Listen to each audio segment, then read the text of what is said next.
Howdy, we are Team Street Sweeper doing this for the MXCT 300 final project proposal. I'm Luke Hivner. I'm Justin Pearl. I'm Caroline Minkler.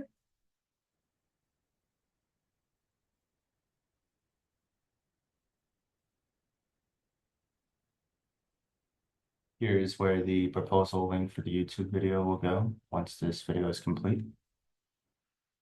And here's our project description. So as pictured here in our conceptual block diagram, you can see the scuttlebutt. Underneath it will be mounted a small dustpan type 3D printed part. On the sides, there will be two other 3D printed components, a motor mount and a brush mount, or a rotor mount. There will be an H-bridge, which will deliver power from the battery pack to the motor, and there will be a DC motor as provided.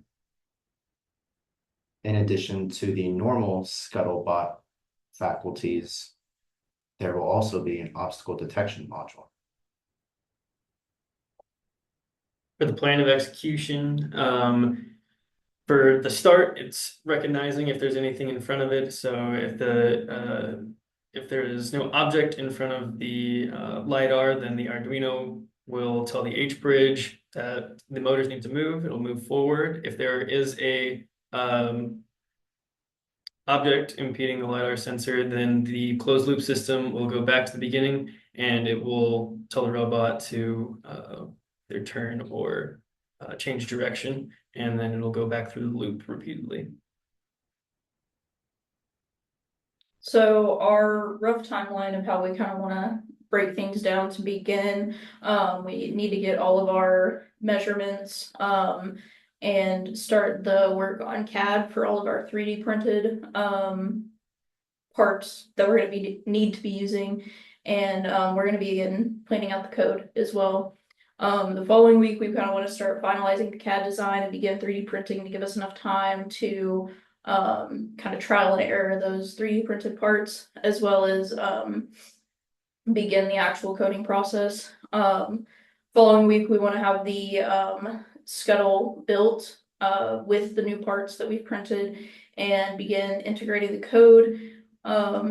Following week, we want to make sure that everything's starting to work, come together, test everything, debug, and then the following week have everything ready for demo and get the report finished up. So our project distribution, we're going to have Luke be the electrical lead and the co-programming lead. I am going to do the mechanical design, the CAD, 3D printing, all of that. And Justin is going to help me with that mechanical implementation, as well as helping Luke with the programming. On this next slide is our resources, and we thank you for your time.